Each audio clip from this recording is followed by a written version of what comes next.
భువనగిరి జిల్లాలో కురుస్తున్న భారీ వర్షాలకు వాగులు వంకలు ఉప్పొంగాయి. చౌటుప్పల్ మండలంలో రాత్రి కురిసిన భారీ వర్షానికి చెరువు కట్ట తెగిపోయింది.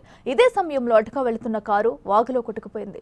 చౌటుప్పల్ నుంచి వస్తుండగా నేలపట్ల దగ్గర కారు వరద ప్రవాహంలో చిక్కుకుంది.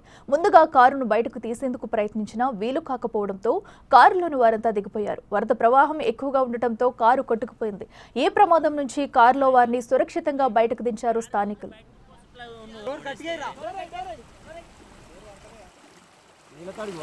పడదు పడదు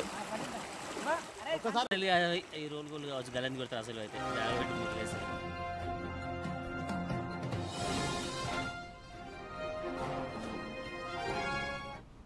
యాదాద్రి భువనగిరి జిల్లాలో భారీగా కురిసిన వర్షానికైతే అటు రోడ్లన్నీ కూడా జలమయమయ్యాయి. వాగుల్ని వంకల్ని తలపిస్తున్నాయి. వాగులు ఉధృతంగా ప్రవహిస్తుండటంతో ఒక కారు కూడా అందులో చిక్కుపోయిన దృశ్యం మనం చూస్తున్నాము. సో మనం చూసుకున్నట్టయితే బిగ్ టీవీ స్క్రీన్ మీద విజువల్స్ లో కారు మొత్తం కూడా పూర్తిగా ఆ నీటిలో చిక్కుకుందని చెప్పుకోవాలి. అయితే స్థానికుల సహాయంతో కారు లోపల ఉన్నవారైతే సురక్షితంగా బయటపడ్డారు. కారును బయటకు తీసేందుకు ఎంతగా ప్రయత్నించినా వీలు కాకపోవడంతో లోపల ఉన్న ప్రయాణికులైతే బయటకు వచ్చారు. సో దీంతో ప్రాణ నష్టం తప్పిందని చెప్పుకోవాలి. బట్ వాగులు వంకలు ఉధృతంగా ప్రవహిస్తున్న వేళ ఇలాంటి ప్రయాణాలు చేయకపోవడం మంచిదని చెప్పొచ్చు. సో ఎందుకంటే అటు ముందుగా అంత వరద ఉన్నప్పటికీ కూడా కారును తీసుకొచ్చే ప్రయత్నం అయితే చేశారు. బట్ అది పూర్తిగా కూడా ఆ నీటిలో మునిగిపోవడంతో ప్రయాణికులు లోపల ఉన్న వారంతా సురక్షితంగా బయటపడ్డారు. అయితే కారును బయటికి తీసేందుకు ఎంతగా ప్రయత్నించేటప్పటికి కూడా వీలు కాలేదు.